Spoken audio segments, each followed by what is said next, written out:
हम हाजिर हैं आपका पसंदीदा शो टैक्स गुरु, जहां हम नियमों के दायरे में रहकर टैक्स बचाने के बेहतरीन तरीके आपको बताते हैं। नमस्कार, मैं हूं लक्ष्मण राय और आज हमारे टैक्स गुरु होंगे जाने माने टैक्स एक्सपर्ट मुकेश पटेल साहब, जो कि अहमदाबाद से जुड़ रहे हैं। मुकेश पटेल साहब से हम लोग लंबी चर्चा करेंगे, इसलिए अगले आधे घंटे तक कहीं जाइएगा नहीं, क्योंकि हम शो में बताने वाले हैं कि अगर शेयर बाजार से होती है मोटी कमाई तो इनकम टैक्स में किन किन खर्चों को कर सकते हैं क्लेम।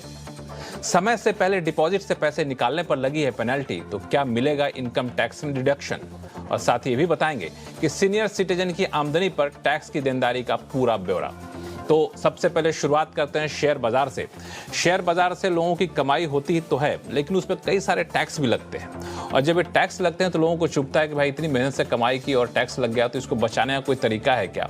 आमतौर पे हम लोग मान बैठते हैं कि ब्रोकरेज और स्टैंप ड्यूटी जो होता है उसको हम क्लेम कर सकते हैं, उस खर्चे को, और उस खर्चे को इनकम टैक्स से क्लेम करके कुछ टैक्स बचा सकते हैं। लेकिन कई सारी चीज़ें होती हैं जो लोगों को पता नहीं होता है। एक बहुत ही पॉपुलर होता जा रहा है इन्वेस्टमेंट का जरिया, वो है PMS। तो मेरा सवाल मुकेश पटेल साहब आपसे है कि जो ब्रोकरेज और स्टैंप ड्यूटी तो हम मान लेते हैं कि क्लेम कर सकते हैं, और PMS फी के तौर पर भी अच्छी खासी रकम चली जाती है, क्या हम उस खर्च को भी क्लेम कर सकते हैं? ये आपने बहुत ही इंटरेस्टिंग सवाल खड़ा किया है लक्ष्मण जी।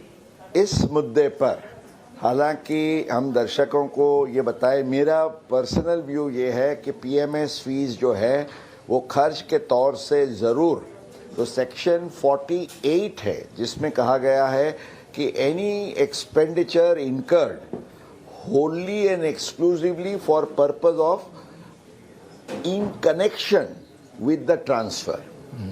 तो ये जो एक इंटरप्रिटेशन है ये बहुत ही नाजुक है, और कई ट्रिब्यूनल्स ने उसको अलग अलग तरीके से उसको तोला है। अब ज़्यादातर ट्रिब्यूनल्स का कहना यह है कि जो PMS की फीस है उसका डिडक्शन टैक्स पेयर या इन्वेस्टर को इसलिए मिलना चाहिए क्योंकि ये जो खर्च है, अगर ये खर्च नहीं करते हैं तो आपको जो मार्केट में कमाई होती है वो कमाई होगी नहीं। तो ये जो फीस है वो जैसे ही ब्रोकरेज और स्टैंप ड्यूटी है, on the same analogy it should be allowed as a deduction.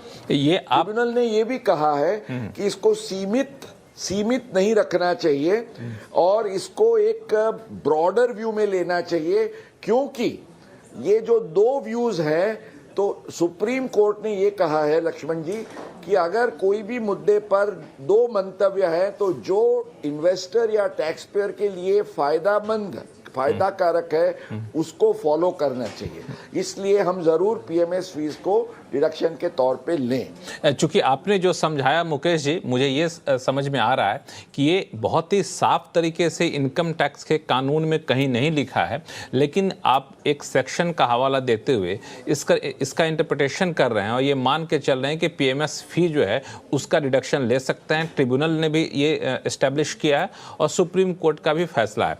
तो ये मान के चलूं कि अगर PMS फी को हम डिडक्शन के तौर पर क्लेम करते हैं तो इनकम टैक्स विभाग भी अब स्वीकार कर चुका है, या फिर किसी भी तरह का कोई नोटिस आने का डर तो नहीं रहता है?